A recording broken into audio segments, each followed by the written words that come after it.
Imagine, for just a second, that you are completely trapped. You are lost in this abandoned, deeply isolated village that's just hidden deep in the woods. Right in the middle of nowhere. Exactly. There's no cell service, no map, and literally no clear way out. The air is thick, the silence is heavy, and you quickly realize, with this kind of sinking feeling in your stomach, that you are not alone. Yeah, that sinking feeling is the worst. It really is. The ghosts of the village's past are still lingering there, trapped in this seemingly endless cycle of suffering. And you look down at your hands, hoping to find something, anything, to defend yourself. But your only weapon against these hostile, terrifying spirits isn't a shotgun. No, definitely not a shotgun. Isn't a baseball bat. It's an antique camera. It is a genuinely chilling scenario to drop a person into. I mean, the entire setup completely strips away the usual power dynamics and, survival instincts you expect when you step into a hostile environment. Yeah, totally. You are immediately put at a severe disadvantage. And that deeply unsettling vulnerability is exactly what we are unpacking in today's deep dive. We are exploring the architectural and psychological terror engineered into Fatal Frame 2. Crimson Butterfly Remake. It's such a fascinating subject for a deep dive. Right. We are going to look at the mechanics of its beautifully haunting story, the sheer panic induced by its combat system, and the very real conflict of taking a classic survival game and updating it with modern mechanics. And let me just set the tone for you right now. Please do. Playing Fatal Frame 2. Crimson Butterfly Remake is not an exercise in surviving loud, obnoxious jump scares. Not at all. It is a masterclass in a slow, creeping psychological tension that gets right under your skin. Yeah. I mean, just thinking about letting something terrifying get inches from my face makes my skin crawl. Oh, absolutely. That creeping dread is entirely intentional. And to understand why Fatal Frame 2, Crimson Butterfly Remake, is considered such a landmark achievement in psychological horror, we have to look past the superficial scares, Right, the stuff on the surface. Exactly. We have to focus on the emotional anchor of the entire experience, which is the twin sisters, Mio and Mayu. The supernatural elements are terrifying, sure, but the horror only truly works because it is grounded in their deeply personal, tragic relationship. Right, because you play as Mio and your entire motivation throughout Fatal Frame 2. Crimson Butterfly Remake is protecting your twin sister Mayu, but there is a very specific physical and emotional dynamic there that changes how you navigate the world, doesn't it? It changes everything. Mayu isn't just a standard companion following you around. She walks with a severe limp due to a childhood accident. And that detail is crucial. Mio feels entirely responsible for that childhood accident. She carries this profound, overwhelming guilt. So when they find themselves trapped in Minakami Village, Mio isn't just trying to survive. She's trying to make things right. Exactly. She's desperately trying to protect the sister she feels she already failed once. That physical vulnerability of Mayu's limp forces you, as the player, to constantly worry about someone who cannot easily run away. It instantly raises the emotional stakes. It makes everything feel so much heavier. Because you aren't just navigating a spooky forest. Minakami Village is, well, it is a marvel of oppressive design. Oppressive is the perfect word for it. It is this deeply atmospheric, incredibly claustrophobic place.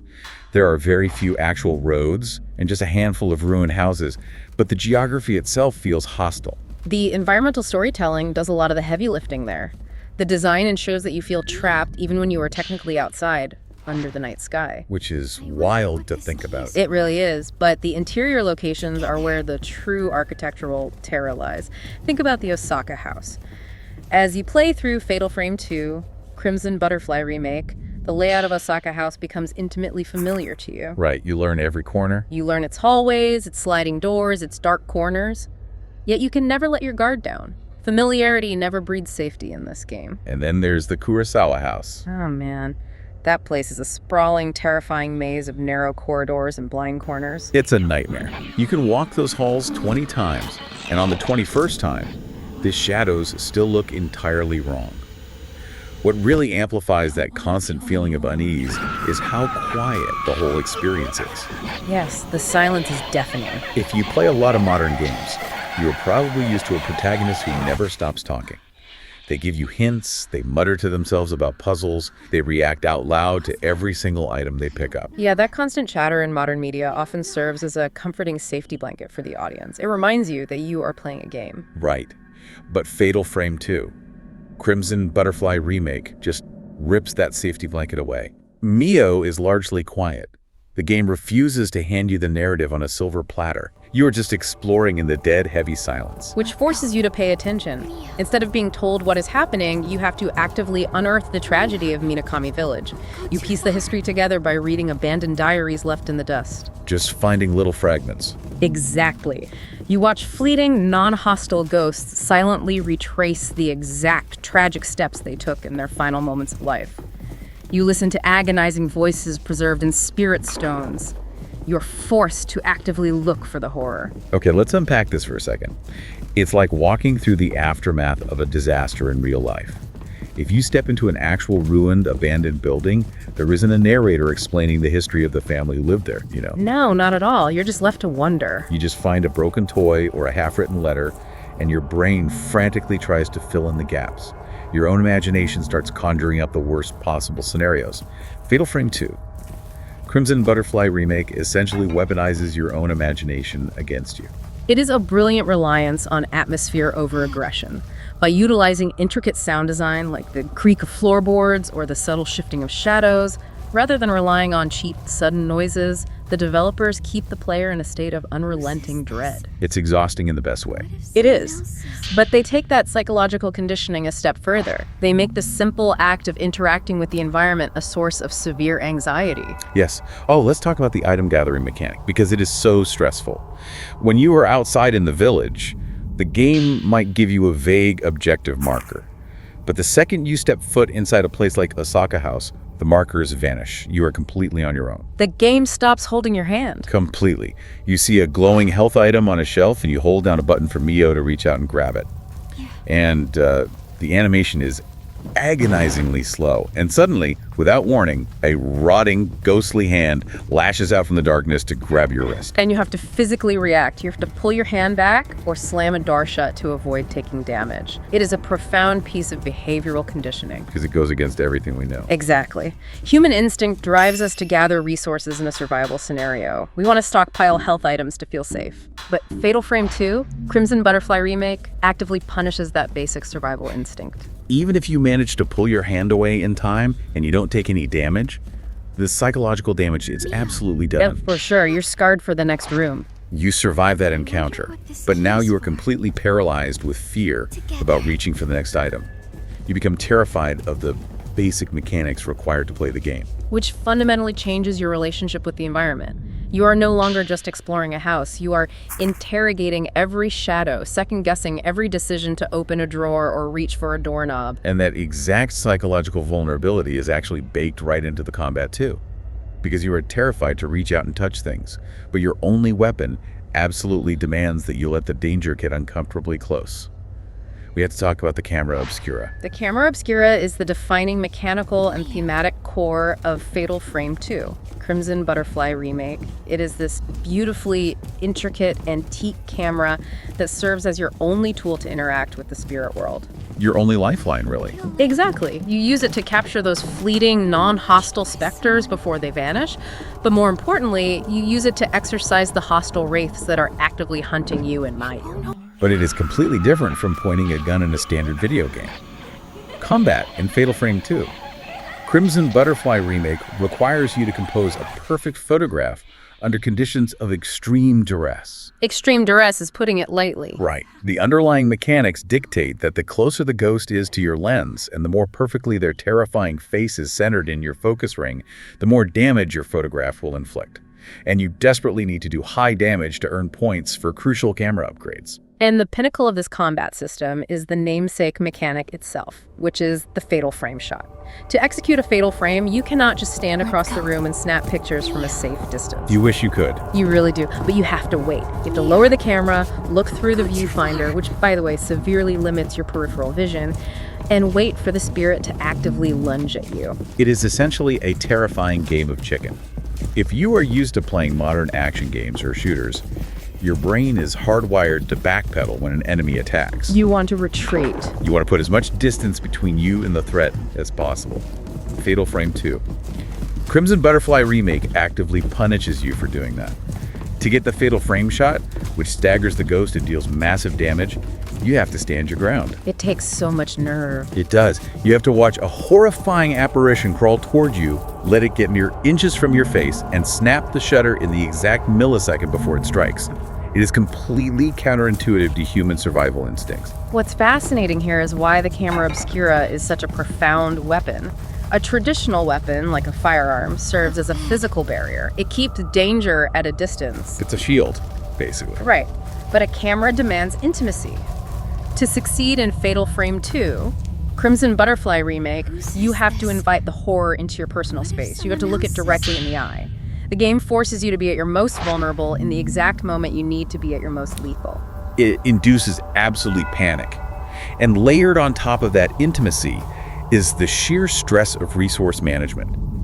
You are trapped in these claustrophobic hallways, desperately trying to sidestep attacks, Right? and you have to choose your film types carefully. The film mechanics are brilliant. They are. Let's look at them. You have the Typo 7 film. It is completely infinite, meaning you will never run out of ammo, but it is incredibly weak, and the reload time is agonizingly slow. The slow reload time fundamentally alters the pacing of a fight. Exactly. You take a shot with the Tyco 7 film, and then you are just standing there, trapped in a dark room, watching a ghost contort and crawl towards you while you wait for the camera flash to slowly recharge. The tension is unbearable. Your brain is screaming at you to run, but you are stuck waiting for the technology to catch up. Alternatively, you can utilize the Type 90 film, which is incredibly fast and deals devastating damage, but it is exceedingly rare. So you are constantly agonizing over the choice. Do I use my precious rare film on this ghost right now to end the nightmare quickly?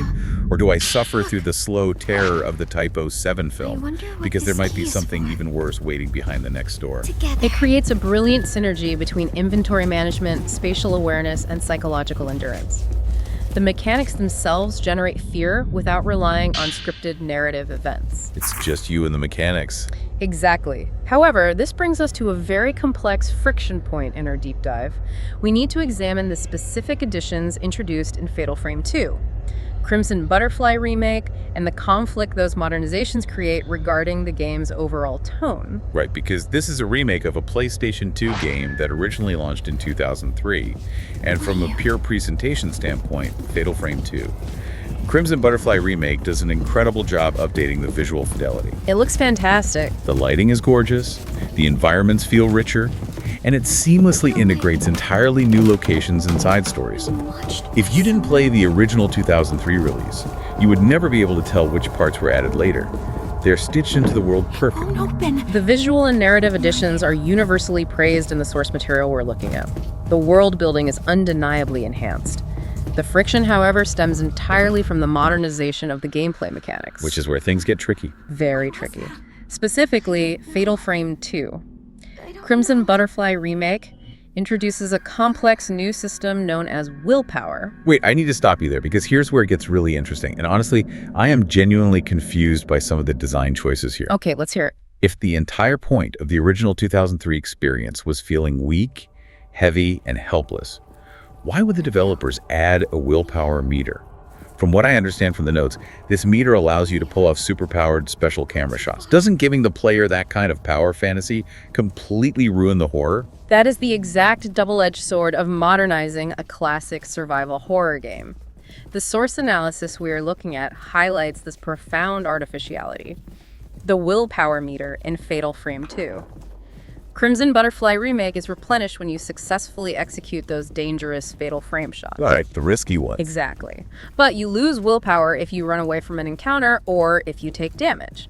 If the meter depletes entirely, Mio is physically knocked to the ground, leaving her highly vulnerable to follow-up attacks. So it punishes you for playing defensively, but rewards you with massive offensive capabilities if you play aggressively. Precisely. And when you have enough willpower, you can unleash those special shots. But the review notes argue that constantly bending a knee to modern gaming trends by adding these complex meters, upgrade trees, and special abilities introduces a layer of mechanics that is fundamentally at odds with the quiet, captivating story the game is trying to tell. It basically turns a terrifying ghost encounter into a math problem. If I'm a walking tank with a tricked-out camera and a full willpower meter, I'm not scared at Kurosawa House anymore. You're just playing an action game at that point. Exactly. I'm just hunting for ghosts to farm points, I'm looking for high scores, and that completely betrays the core premise of Mio being a vulnerable, terrified girl just trying to protect her limping sister. If we connect this to the bigger picture, it dilutes the fear.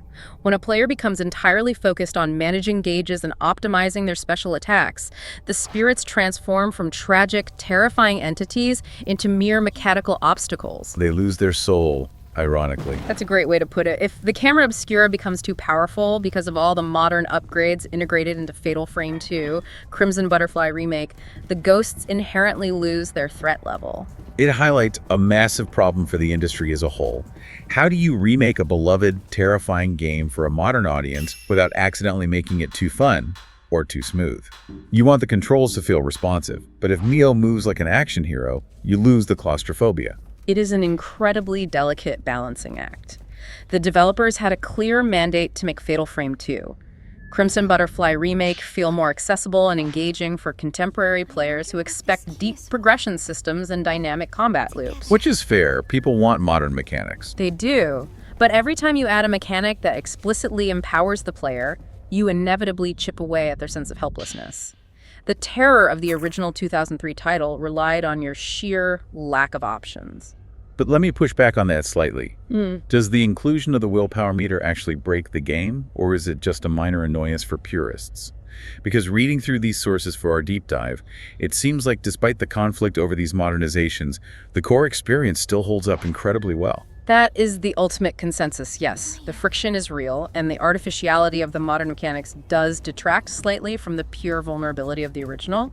However, the narrative foundation of Fatal Frame 2, Crimson Butterfly Remake, is simply too robust to be undone by a willpower meter. The story carries it. The emotional tragedy of Mio and Mayu anchors the player so deeply that you remain invested in their survival regardless of how powerful your camera becomes. Because even with special shots, you still have to let the ghost get right in your face to charge the meter in the first place. The fundamental act of looking through that viewfinder and waiting for the absolute last second to strike remains profoundly unnerving, no matter how many upgrades you have unlocked. Exactly. The core mechanical loop of confronting the unknown head-on survives the modernization process intact. It's still terrifying. So when we pull all of these threads together, it is clear that Fatal Frame 2, Crimson Butterfly Remake, remains a staggering achievement in atmospheric design. Without a doubt. It proves that lasting horror doesn't come from a monster jumping out of a closet while a loud noise plays. True horror is slow. It is the emotional weight of Mio trying to save Mayu. It is the agonizing tension of reaching for a doorknob, knowing you might get grabbed. Just waiting for the scare. And it is the terrifyingly intimate combat of the Camera Obscura, forcing you to stare directly into the eyes of what scares you most. It serves as a masterclass in psychological design that goes far beyond the gaming medium. There is a deep psychological truth embedded in the DNA of Fatal Frame 2, Crimson Butterfly Remake. What do you mean by that? Well, the game demonstrates that forcing an individual to confront their fears directly, requiring them to look through a lens, stand their ground, and invite the danger closer rather than fleeing, creates a far more profound and lasting emotional impact. It forces a vulnerability that we spend our entire lives trying to avoid. It forces you to stop running. Yeah. And on that note, I want to leave you, our listener, with a final thought to mull over. It is a concept drawn directly from the philosophical heart of the sources we analyze today, and it perfectly encapsulates the haunting nature of this experience. It's a very powerful idea. The review script notes a profound difference between different types of art. It states that while a painter can paint anything, relying entirely on their limitless imagination to create worlds from nothing. Right. A painter has no limits. Exactly. Yeah. But a photographer is bound by reality. A photographer cannot invent. They can only capture what actually exists in front of the lens. They can only preserve a specific moment in time. Right. And if you apply that philosophy to the haunted, ruined world of Minakami Village, it raises a deeply unsettling question. If the Camera Obscura can only capture what is truly there, then when you play Fatal Frame 2, Crimson Butterfly Remake, are you actually defeating these tragic spirits? Or are you just freezing them? Exactly. By snapping a photograph of them at the exact moment of their violent fury, are you simply developing their eternal pain into a permanent memory? Are you freeing them, or are you just documenting their endless suffering? It is a haunting thought, and it perfectly captures the lingering tragedy of the game. Thank you for joining us for this deep dive. We will catch you on the next one. Stay curious, and maybe keep the lights on tonight.